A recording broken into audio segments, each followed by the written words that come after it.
رسول الله محمد بن عبد الله صلى الله عليه وسلم وعلى اله وصحبه وازواجه وذريته ورجاله ثم الى رب السيدين من المهاجر الله على محمد صلى الله عليه وسلم الذي يريد محمد بن علي وعلى رسوله وقوله وثم الى رب الذي الشيخ محمد بن سيدنا محمد بن طويل ورسول الله ورسول من الى الحريم وطلب من الشاكر واولاده المهدي والهدي وذلك والحمد لله سلم صالح ورسوله وقوله ثم الى عبد الشاكر والذي له من الحريم وطلب من الحداد ورسوله وقوله من رسالتنا عليه وعلى ارواح اهل زنبر وإلى السدة المطاعة والمطرين وسورهم وفرائهم ولا يشعر بالله وسورهم وفرائهم أن الله يقولهم ويرحم بالدرجة الجنة ولا يسرع بالغالب وعلى وجه الدين الدنيا والآخرة وإلى حضرة النبي محمد صلى الله عليه وسلم الفاتحة أعوذ بالله من الشيطان الرجيم بسم الله الرحمن الرحيم الحمد لله رب العالمين الرحمن الرحيم مالك يوم الدين إياك نعبد وإياك نستعين اهدنا الصراط المستقيم صراط الذين أنعمت عليهم غير المغضوب عليهم ولا الضالين آمين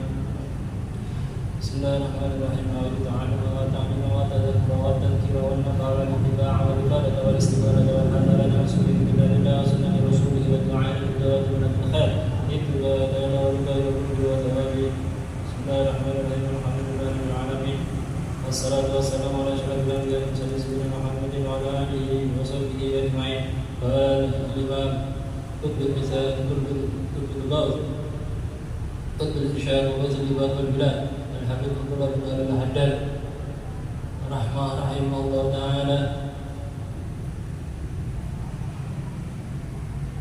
ونفعنا بقلوبه وبصره في الدارين آمين رضي الله عنه.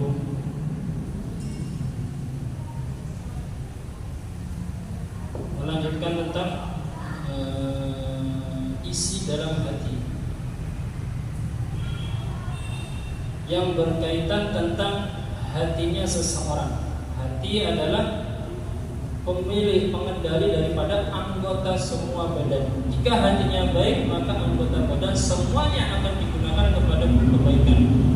Tapi kebalikannya, jika anggota badan yang buruk, maka akan dipergunakan dengan yang buruk juga anggota badan yang lain. Pengendalinya, supirnya, setirnya itu adalah hati seseorang. Ila anqul radhiyallahu anhu wa qala radhiyallahu anhu fa awla dzalika annahu bahwasanya yajibu 'alal insani wajib atas seorang manusia an yuzakkiya qalbahu membersihkan hatinya, mensucikan hatinya wa yutahhirahu dan membersihkannya, mensucikannya wajib atas seorang manusia, semua manusia min radhiyati syakki dari sifat atau penyakit syakki, meragukan billahi kepada Allah. Harus yakin kepada Allah, tidak boleh ragu. Sifat ragu ini harus dibersihkan, harus dihilangkan dari hati seorang hamba. Wa rasulihi dan rasul Nabi Muhammad sallallahu alaihi wasallam dan semua rasul yang wajib kita tahu, yang kita wajib tahu namanya. Ada 25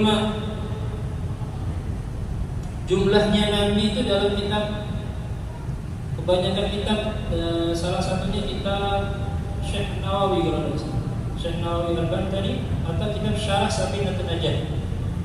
Jumlahnya Nabi itu 124.000 jumlahnya Nabi. Paling banyak itu nabinya Bani Israil. Bahkan diceritakan itu ada seorang raja yang dalam satu hari itu membunuh 1000 nabi. Beda ya, nabi sama rasul. Kalau rasul kan laki-laki, manusia laki-laki diberikan wahyu, terus diperintahkan untuk menyampaikannya. Tapi kalau nabi tidak diperintahkan untuk menyampaikannya. Jumlahnya nabi jumlahnya nabi ada berapa? 124.000 nabi. Terus dipilih jadi rasul. Rasul itu berapa? 314, 315. Banyak versi yang mengatakannya. Ada yang 314 sama dengan bilangan jumlah perang Badar. Sahabat perang Badar. Itu jumlah rasul. Terus dipilih menjadi 25. Itu yang kita wajib tahu jumlah dan nama Adam, Nabi Idris, Nabi Nuh, Adam, Idris, Nuh dan Hud. Apa yang kecil dia apa ini? Wajib tahu namanya. Tapi kalau seperti Nabi Khidir, wajib tahu namanya. Cuma sekedar pengetahuan saja boleh. Tapi yang 25 wajib tahu jumlah dan namanya. Terus diberi lagi, diperadakan lagi menjadi 5. Namanya Rasulul Azim. Dipilih lagi menjadi Nabi Muhammad. Nabi Muhammad penutup para nabi. Tidak ada setelahnya. Tiba-tiba ada yang ngaku nabi, wajib kita menolaknya. Oh, palsu, bohong. Kalau ada ngaku nabi, ada yang kemarin-kemarin itu ngaku jadi nabi, langsung ditangkap sama polisi. Ngaku jadi Jibril, tangkap. Tidak ada ya setelah Nabi. Terus ntar kalau zaman akhir Nabi Isa turun bagaimana? Ada 4 nabi yang masih hidup. Siapa? Yang pertama Nabi Idris. Nabi Idris itu masih hidup berapa tahun? Umurnya berapa tahun sekarang? Ribuan tahun. Terus Nabi Ilyas. Habis itu Nabi Khidir, Nabi Isa. Nabi Isa ada di langit. Kalau Nabi Khidir, sebagian ulama mengatakan kalau mau ketemu, tapi orang pilihan saja itu yang ketemu dengan Nabi Khidir. Bertemunya antara dua laut. Ada tuh kalau di YouTube itu ada 2 laut itu. Biasanya gitu. Tapi orang pilihan saja, meskipun nyari menentang, tapi kalau bukan pilihan, nggak bakal ketemu. Terus cirinya itu tidak punya ini ya, apa? Kalau jempol ini tidak punya belumnya ini apa? Sela-selanya itu ya, nah ini tidak ada. Terus salaman itu kok lembek, jadi dari itu. Tapi orang pilihan. Nabi Isa diutus di hari akhir bukan untuk menyempurnakan agamanya, agama Nasrani, agama Kristen bukan, tapi menyempurnakan agama Islam. Semuanya dibunuhin, babi-babi itu salib-salib dihancurin semuanya. Entar zaman akhir. Sama juga Nabi Khidir, Nabi Ilyas juga. Jadi mengembangkan ajaran Nabi Muhammad. Wa rasulihi wad daril akhirah. Dan dari akhirat ini hari kiamat. Wajib kita yakin bahwa kita mati itu hidup lagi. Ya, di alam kubur terus hari kiamat ada. Enggak mati terus mati itu enggak, ada kehidupan lagi tergantung amal baik dan buruk seseorang. Fa inna dzalika, bahwasanya hal itu min a'zami amradil qulub, dari besarnya penyakit hati al-muhlikah yang membinasakan fil akhirah, di akhirat. Kalau tidak membersihkan hatinya, akan celaka di akhirat. Wallati tadarru dararan 'aziman, yang membahayakan bahaya yang sangat bagi seseorang, khususan indal maut, terlebih lagi khususnya ketika mati. Waqad tu'addi, dan banyak menyebabkan wal'iyadzu billah ila su'il khatimah, kepada mati yang buruk. Ada husnul khatimah, ada su'ul khatimah. Kalau perilakunya buruk, ya naudzubillah, pasti biasanya itu meninggalnya juga su'ul khatimah. Kalau kelakuannya baik, maka husnul khatimah biasanya. Tapi kadang-kadang tidak. Karena dalam hadis Nabi itu seseorang mengamalkan amalan yang baik, ada di Arba'in Nawawi itu, mengamalkan pengamalan yang baik, bahkan antara dia dengan surga itu satu langkah mau masuk surga, tapi ternyata dia meninggalnya su'ul khatimah, terakhirnya su'ul khatimah. Banyak itu ceritanya orang yang seperti siapa? Barseso ini seorang kiai, seorang ulama, tapi Bani Israel. Ulamanya Bani Israel, orang kiai, sampai dikatakan Barseso ini bisa terbang. Ada yang mengatakan bisa terbang. Tapi di akhir hayatnya itu terkecoh dengan iblis. Jadi iblis ini menggoda manusia ini ada tingkatannya. Seperti kita, kalau ukuran kita ini iblisnya iblis biasa, setan-setan biasa. Naik sedikit jenderal, naik dikit kayak presiden, setingkatan kiai. Habib yang besar itu yang alim itu tingkatan juga. Tidak bisa setan ecek-ecek itu menggoda yang kiai-kiai tidak bisa, tidak mempan. Harus yang tingkatan lebih tinggi-tinggi lagi. Kayak bahasanya tadi, meninggalnya suul khatimah. Kalau kita biasanya tahlilan ditambahin ya Allah biha, ya Allah biha, ya Allah bihusnil khatimah. Itu doa. Ya Allah biha, ya Allah biha. Biha ini kembali, ada mengatakan domirnya ini kembali ke yang kita baca ini. Jadi yang kita baca selama tahlil biasanya ada kalau di Hadrah Wasaudan, ada di apa namanya? Pengarangnya Ratibul Haddad, ya Allah biha, ya Allah biha, ya Allah bihusnil khatimah, ada Ratibul Atas juga ada. Jadi biha itu domirnya kembali ke yang kita baca. Ya Allah dengannya itu apa? Semoga kita mati husnul khatimah.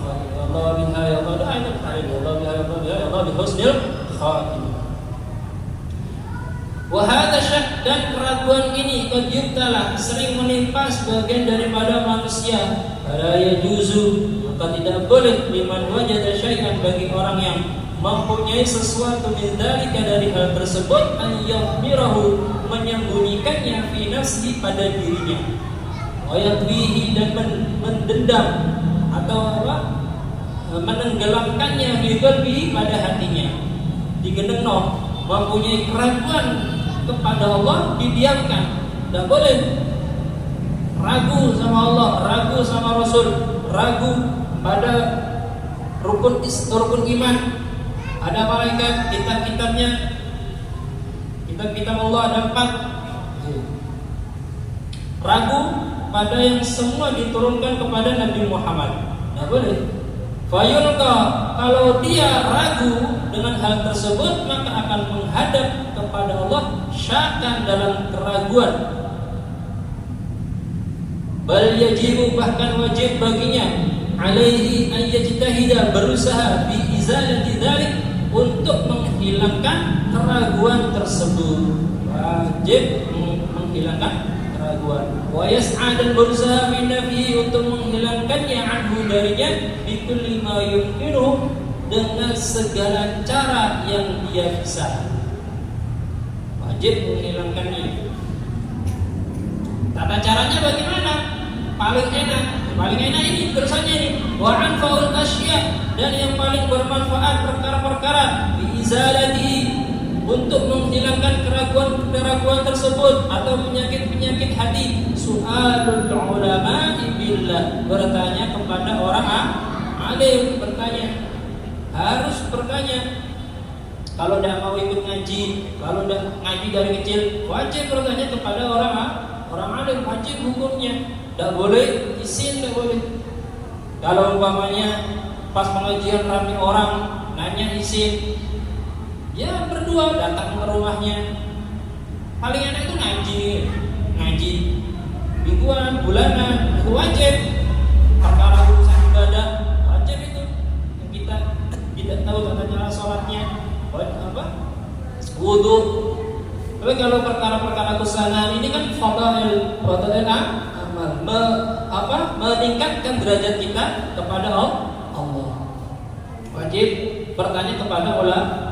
Wa bidinihi, dan dengan agamanya, ahlul yakin wal khasyah, pada orang-orang ahlul yakin, orang-orang yang sudah percaya dengan semua ketentuan-ketentuan Allah, wal khasyah, dan orang-orang yang takut kepada Allah, wal zuhud di dunia, dan orang yang zuhud di dunia.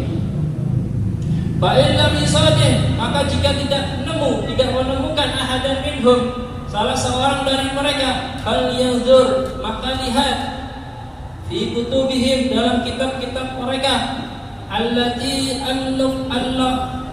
u'allifuha, yang mereka karang, fi ulumit tauhid, pada ilmu tauhid wal yakin, dan ilmu keyakinan. Kalau tidak menemukan mereka, ya, tapi kalau sekarang kita ini banyak kiai, ustaz yang dekat sama kita itu banyak. Bahkan di Jawa ini khususnya, ya, kalau di Indonesia, Papua ada mukallaf ini siapa? Kita ini masuk hukum mukallaf. Mukallaf ini orang yang baligh, orang yang berakal, orang yang selamat panca indera. Panca indera ini masuk dalam kategori melihat sama mendengar. Kalau tidak bisa melihat, tidak bisa mendengar, bukan disebut mukallaf. Seperti bayi. Orang mau belajar bagaimana? Tidak bisa mendengar, tidak bisa melihat. Terus bagaimana hukumnya ini? Seperti bayi, tidak punya dosa.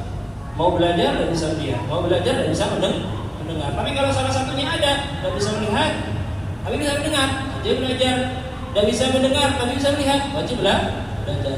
Kita disebut mukalaf, alhamdulillah, masih selamat pancar itu. Kemudian yang keempat, sampainya dakwah Islam kepada dia. Kita alhamdulillah dari kecil udah dengar ustaz-ustaz kiai dengar mereka ngaji.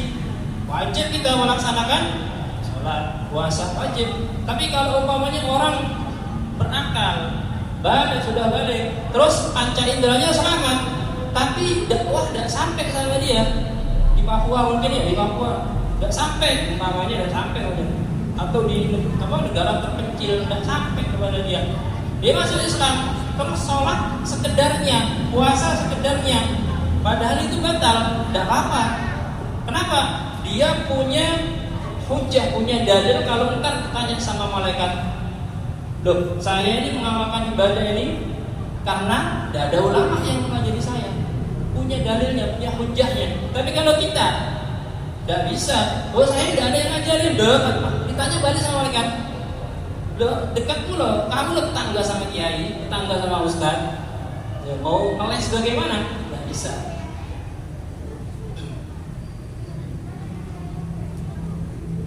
Wajib, jadi wajib bertanya kepada kiai, kepada ulama, kepada ustaz. Jadi pentingnya seorang kiai dan ulama penting dalam kehidupan kita. Bahkan di surga orang yang tidak tahu itu masih bertanya kepada orang alim, mau minta apa atau bagaimana. Dan di surga ini nikmat paling besar ini kalau ketemu yang pertama bisa melihat zatnya Allah, itu bisa melihat. Itu paling nikmat, paling besar. Ya, di dunia ini tidak ada yang melihat kecuali Nabi Muhammad manusia. Bahkan malaikat Jibril itu mau masuk Isra Mi'raj, mau masuk itu tidak bisa membakar Nabi Muhammad dong. Jadi di surga ntar banyak orang yang bisa melihat zatnya Allah, bentuknya zatnya Allah itu Nabi Muhammad. Banyak juga meskipun masuk surga tapi tidak bisa melihat zatnya Allah. Itu orang celaka, meskipun masuk surga tapi celaka juga termasuk. Orang yang beruntung masuk surga bisa melihat zatnya Allah. Berarti orang ini diridhoi sama Allah.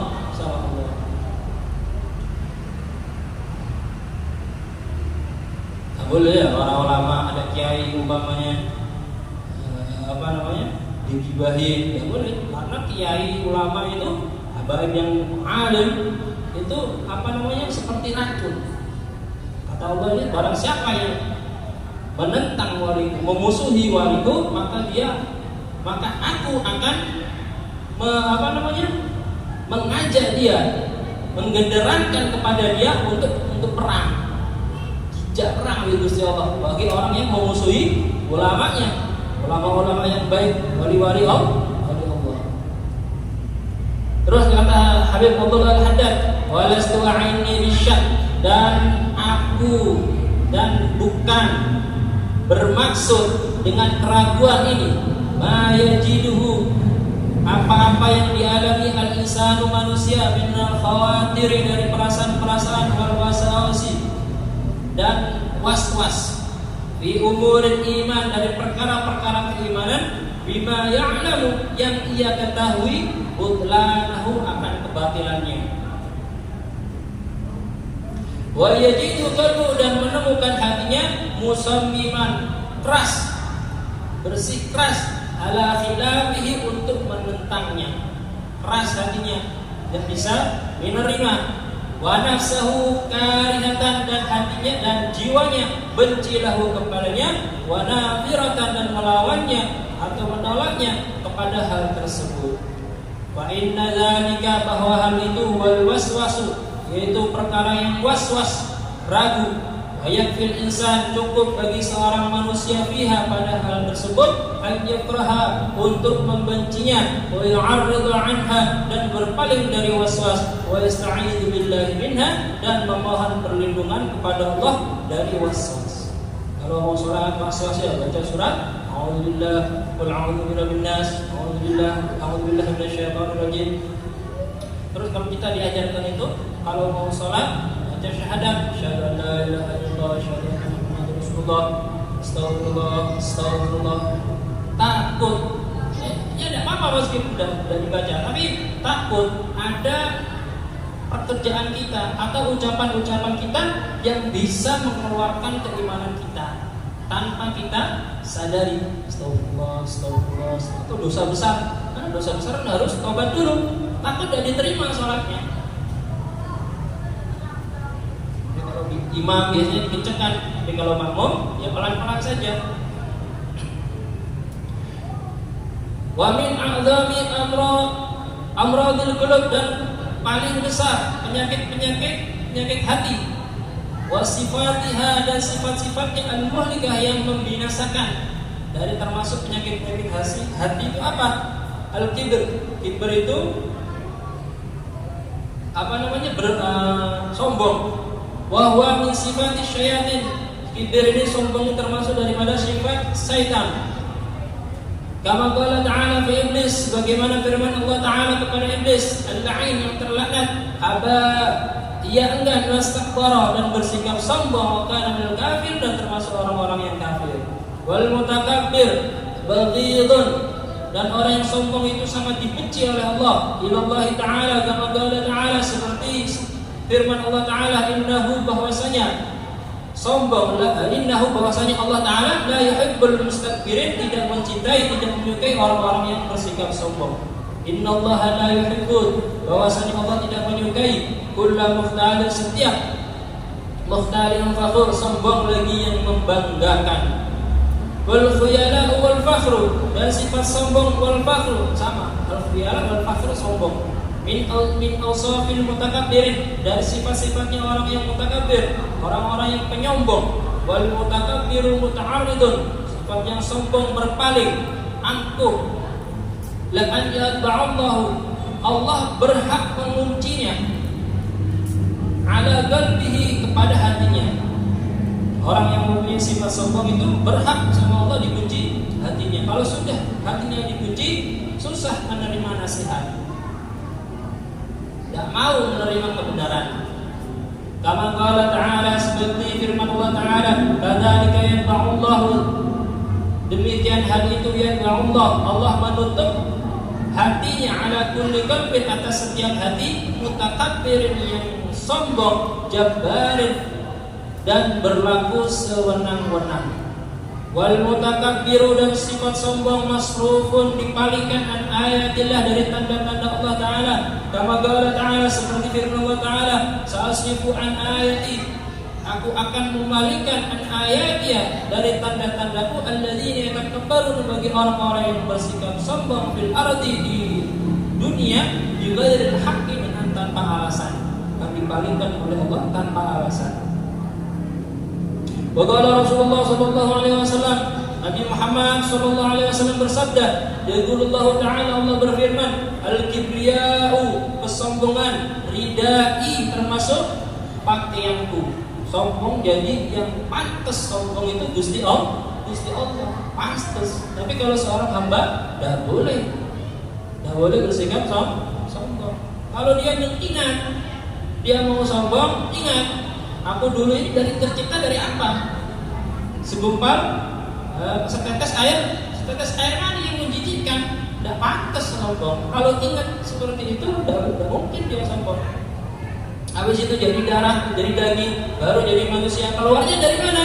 Tempat sesuatu yang tidak enak juga. Terus meninggalnya juga di tanah, dimasukkan ke dalam tanah. Tidak ada yang enak juga. Ada orang sombong langsung masuk surga, itu tidak ada.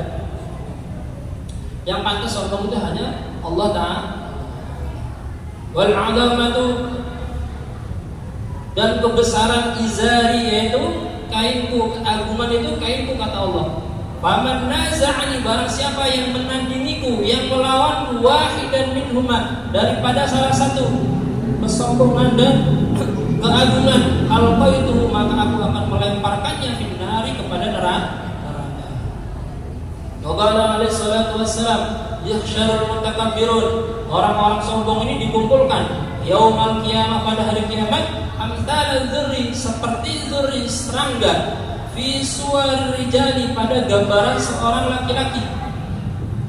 Orang-orang sombong ini didalilkan serangga. Ada yang muka semut, gambarannya seperti semut, gambarannya seperti kelambang, serangga yang kecil-kecil itu. Yang syahul dzullu, diliputi dengan kehinaan, fi kulli makan, dari setiap tempat. Al-hadits, wa qala alaihi salatu wassalam, Nabi Muhammad sallallahu alaihi wasallam bersabda, man ta'adzama, barang siapa yang merasa agung, merasa sombong, fi nafsi, pada dirinya, wahtala fi masyatihi, dan congkak ketika berjalan, laqiyallahu, Allah menemuinya, wa huwa alaihi ghadban, tapi Allah merasa sangat marah kepadanya. Wa qala alaihi salatu wassalam, dan Nabi Muhammad sallallahu alaihi wasallam bersabda, bainama rajulun, tatkala seorang laki-laki, mimman kana qablakum, dari keadaan sebelum kalian, yajurru, berjalan sambil menyeret, izarahu, kainnya, khuyala'u, merasa sombong, khasafallahu bihi fil ard, Allah benamkan dia di dalam tanah, fahuwa yatajaljalu, dalam keadaan terus tenggelam, fiha, dalam tanah, ila yaumil qiyamah, pada hari kiamat. Ini dalam kitab-kitab yang lain, ulama mengatakan kalau kita pakai sarung itu, ya kalau bisa sarungnya itu dilepet sampai yang bawah itu di atas mata kaki, jangan sampai di bawahnya. Kalau sampai di bawahnya itu bawah mata kaki, itu termasuk daripada sifat-sifat orang yang sombong. Sarung kan di atasnya, di atas mata kaki. Wa qala alaihi salatu wassalam, la yadkhulul jannah, tidak akan masuk surga, man fil qalbihi, orang yang di hatinya mithqal, seberat dzarratin, biji sawi, min kibarin, dari sifat sombong, bisa masuk surga. Wa qala rajulun, telah berkata seorang laki-laki kepada Rasulullah, ya Rasulullah, innar rajula, bahwasanya seorang laki-laki, yuhibbu, mencintai, menyukai, ayyakuna thawbuhu, keadaan pakaiannya, hasanan, baik, bersih, wa na'luhu hasanan, dan sendalnya baik. Faqala alaihi salatu wassalam, dia menanyakan ini, mendengarkan hadis Nabi, oh di sana itu adalah seorang laki-laki yang pakaiannya rapi, sendalnya bagus, semuanya rapi. Kata laki-laki itu, apa mungkin ini termasuk sifat sombong? Rasulullah menjawab, innallaha jamilun, bahwasanya Allah itu indah, bersih, rapi, yuhibbul jamala, mencintai orang-orang yang rapi. Tidak suka Allah mencintai orang-orang yang kumuh, apa bahasa kitanya itu, koprok. Tidak suka Allah. Allah mencintai orang-orang yang bersih, yang rapi. Karena agama Islam ini tidak ada. Agama lain itu seperti agama Islam itu tidak ada. Diajari cara bersuci itu tidak ada. Agama lain kalau buang hajat, kalau mau gejeding, pakai tisu. Tapi kalau kita agama Islam pakai air. Yakin bersih. Tapi kalau pakai tisu masih ada itunya, bekas-bekasnya masih ada. Allah mencintai orang-orang yang bersih. Jadi bukan sombong. Tapi kalau berlebihan, nah itu berlebihan, ada sarung di bawahnya itu ya. Sarung termasuk dari sifat sombong, sampai di bawah mata kaki. Tinggi sedikit. Meskipun yang tidak sombong, tapi ditakutkan masuk dalam golongan orang-orang yang sombong. Al-kibru, sombong itu apa? Al-batarul haq, yakni radduhu, menentang kepada al-haq, kebaikan, kebenaran. Wa ghamtun nas, yakni istigharuhum wasdarahum, menentang kepada kebaikan dan menyembah. Wa ghamtun ihtigharuhum, merendahkan kepada manusia, mencela kepada manusia, menentang dengan kebaikan dan mencela kepada manusia. Tapi tidak semuanya sifat sombong itu tercela. Ada perkara-perkara sifat sombong yang terpuji dalam agama. Seperti apa? Di antaranya sombong kepada orang yang sombong. Sombong, dibalik lagi sombongnya. Tapi dia sifatnya bukan sombong, tapi melihat ada orang sombong, sombongin lagi. Nah, itu tidak apa-apa. Tapi emang hatinya bukan sombong hatinya, tapi untuk merendahkan orang itu atau untuk menginsafkan orang tersebut biar tidak bersifat sombong. Terus sombong pada waktu perang, tujuannya apa? Untuk menggentarkan hati musuhnya biar takut. Itu tidak apa-apa sombong. Terus yang ketiga, waktu bersedekah. Sombong waktu bersedekah bagaimana? Maksudnya tinggi hati, mengungkapkan bahwa dirinya itu tidak butuh dengan harta tersebut. Dan biasanya kalau kita sedekah, tapi kalau ada sifat eman-eman, yang menerima juga enggan jadinya. Uang ini eman-eman, hartanya disedekahkan pada aku dan diterima terjadinya. Tapi kalau seperti sifatnya tidak mau dengan harta ini, sedekah uang namanya 100.000 saya tidak mau aja. Seperti sombong, seakan-akan sombong, padahal bukan sombong. Biar apa tujuannya? Biar orang yang menerima itu, orang yang dikasih itu menerima. Tapi kalau eman-eman mau ngasih, tidak ada, jangan sampai itu. Tidak mau jadinya orang yang dikasih menerima. Ya itu tidak apa-apa. Dan terus masuk pembahasan begini. Kemarin masuk pembahasan yang sunnah daripada puasa. Sekarang pembahasan tentang yang membatalkan puasa. Membatalkan puasa itu ada dua bagian. Ada yang membatalkan pahalanya, ada yang membatalkan pahalanya plus puasanya. Yang membatalkan pahalanya itu seperti yang 5 itu kemarin apa? Ghibah, rasani wong, bohong, ngedu wong, mengadu domba, terus melihat dengan syahwat, melihat apapun dengan syahwat, itu bisa membatalkan pahala puasa. Terus perkara-perkara yang bisa membatalkan pahala plus puasanya. Apa yang pertama? Murtad, naudzubillah, keluar dari Islam walaupun sebentar saja.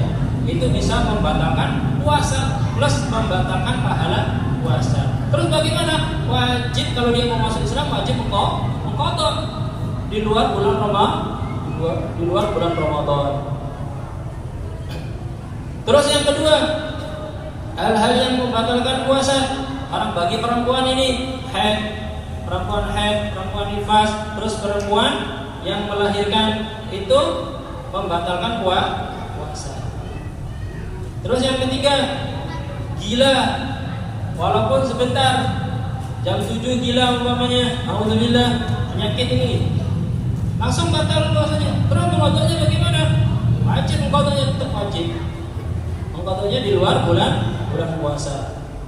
Terus orang yang pingsan ataupun mabuk, nah ini ditafsir. Tapi yang pingsan dan mabuk ini kalau dari azan subuh sampai maghrib ini wajib mengqadha puasa. Tapi kalau pingsan dari subuh terus jam 11 sadar, tapi syaratnya dia harus niat dulu, niat malamnya. Terus pingsan ataupun mabuk, teler umpamanya, dari subuh jam 11 sadar. Ini termasuk daripada orang yang berpuasa. Jadi tidak wajib untuk mengqadha, tidak usah mengqadha. Karena dia kenapa? Sadar waktu pertengahan siang. Beda tadi, gila sama pingsan. Tapi kalau gila, meskipun gilanya cuma sebentar, itu wajib mengqadha puasa. Tapi kalau pingsan, kebalikannya, satu hari pingsan, tapi jam 11 sadarnya sebentar, tidak mengqadha puasa.